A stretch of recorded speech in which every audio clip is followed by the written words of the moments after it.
of all, though, before I introduce them, I should mention that for those of you who don't know me, I'm Karen Dion, and I write psychological suspense that is set in Michigan's Upper Peninsula wilderness.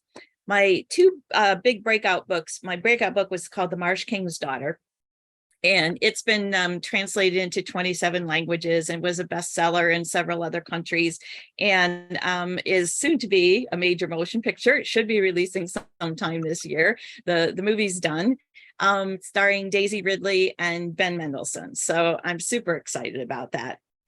Now, finally, we'll introduce our authors. And I am going to introduce Johnny because I'm going to assume he's going to pop in at some point and you need to know about him, right?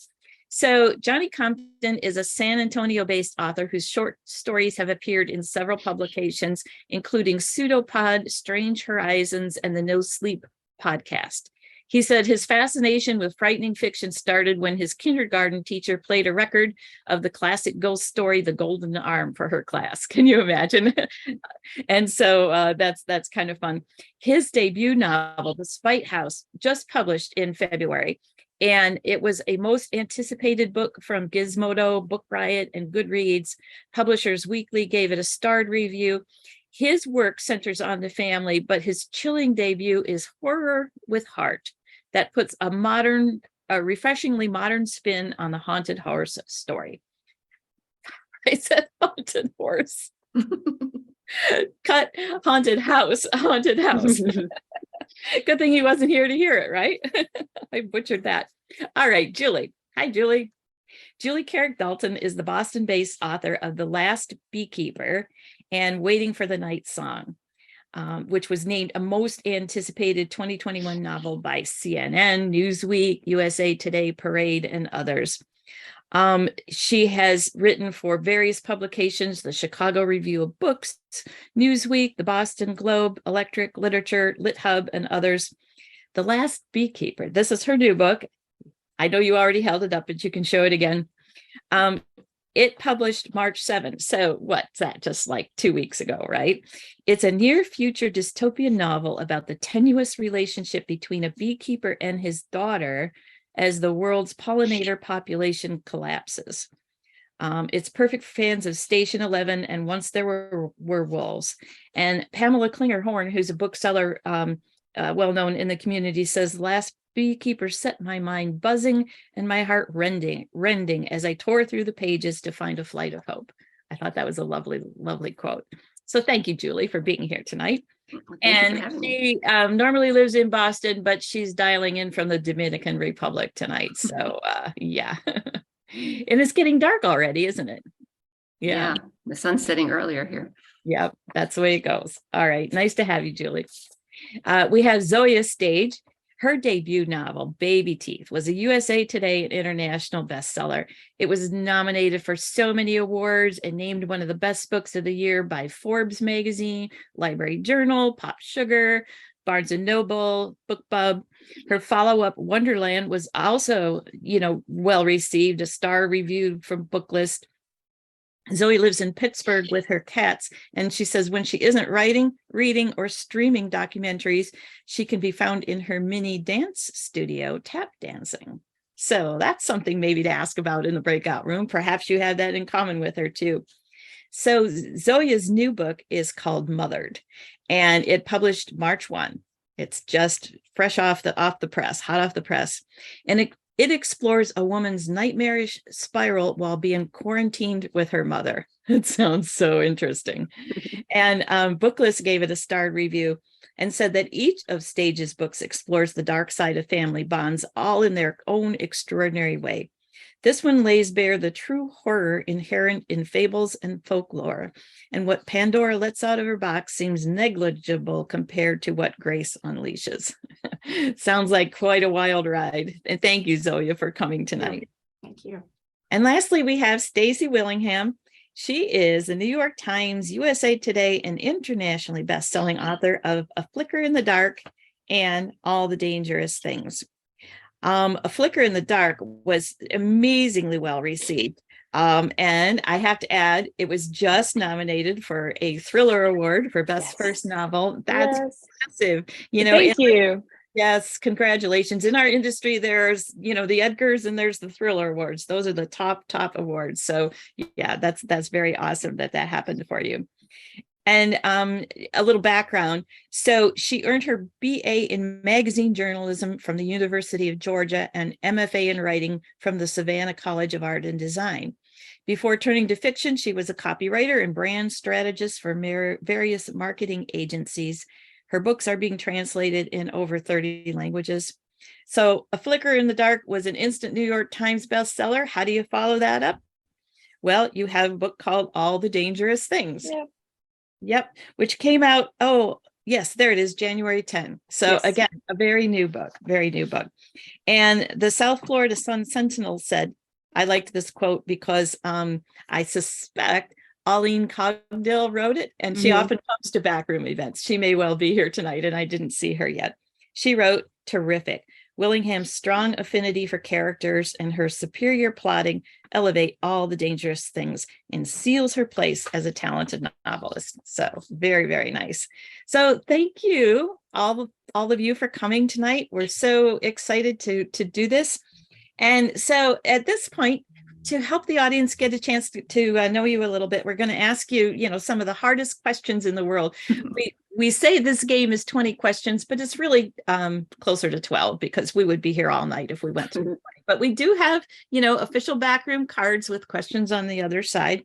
They already even know what the first question is going to be because we talked about this in the green room. But I'm going to ask them in the order you're on the screen. So Julie, you're up. What book made you want to be a writer? I guess I'd have to go with Little Women, because that scene when that manuscript is burned in the fireplace, it hurt me. It wounded me so much that I knew that was something that mattered to me, that I wanted to be a writer and love something that much. Oh, that's very interesting. Yeah. It's funny how sometimes it's very, very young. Sometimes it hits, when we're a little bit older. How old do you think you were when you read it? I don't know, maybe 10. I started writing scripts when I was 10 for a puppet theater. So I started writing really early. Yeah, that's awesome. That's very cool. So yeah, what was your favorite book when you were a child?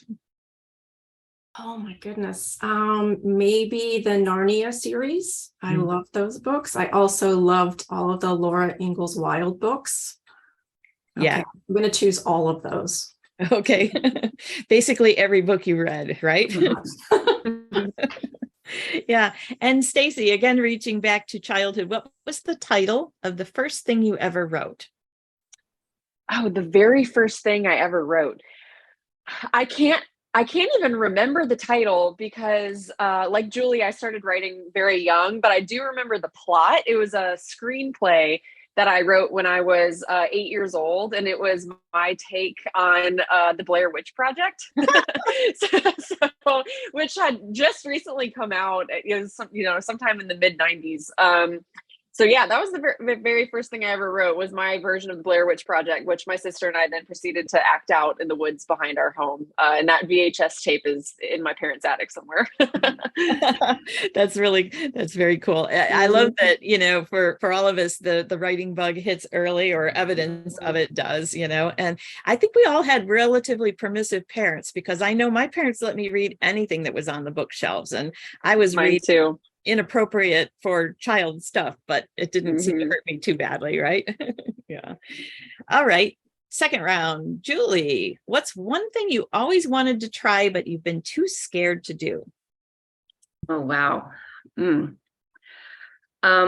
a terrible dancer, like really bad dancer, and I wish I could dance. So I wish I had taken dance classes or something. But I've always been too afraid to, because it's really not pretty. But you know what? Sometimes you just need to do that thing and just dance like nobody's looking, right? So maybe there's hope for me.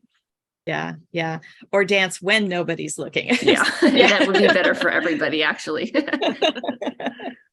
All right. Zoje, what's the most adventurous thing you've ever done? Probably going backpacking in the Grand Canyon. I did 4 different pretty hardcore backcountry trips in the Grand Canyon with my dad and my sister way back when. I would not be able to do it now, but I was younger then. Nice. It sounds fantastic. Yeah, my middle daughter was recently in Bryce and Zion, and her pictures were just amazing. So Yeah. Yeah, it's beautiful country out there for sure. Mhm. All right. Stacy, what's one skill that you would love to master? I have always wanted to be really good at an instrument. I've played piano a little bit. I've played violin a little bit. In high school, I used to play the drums. I used to want to be one of those like super cool female drummers in a rock band or something, but I never stuck with any one instrument for long enough to master it. So, yeah, I like the guitar. I've always been interested in that. So maybe I'll pick up a guitar one day and try to get good at that. Sounds nice. Sounds wonderful. Now, we also have a feature at the back room where we ask the authors in advance to pick a book that they've read recently or not, that just blew them away and that they think everybody should read. So, Julie, we'll start with you. What book are you recommending tonight? This is a great book. It's called The Light Pirate. It's by Lily Brooks Dalton, not related to me. I'm a Dalton also, but not related. And I love books that take on issues of climate change. And this book is set in the near future in Florida, and it's about a child that's born during a catastrophic storm that permanently alters Florida. And she has some abilities. This child grows up a little different than everybody else, and it's a really poignant look at what kind of world is coming. And it's also just very beautiful and hopeful. And it's a very dark subject, but it somehow makes you feel really good about being a human being. And I think that's an amazing thing to do in a dark book. Nice, nice. Thank you so much. Zoya, what are you recommending? I am recommending Blood Sugar by Sasha Rothschild. I'm just going to read you the blurb because I blurbed this book. I loved it so much. So I wrote, it's rare that I read a book where I love everything about it. I had the feeling I was reading the world's best diary, relatable, witty, unpredictable. The prose flows merrily along, full of delicious details. Truly, Blood Sugar is one of the most entertaining novels I've ever read.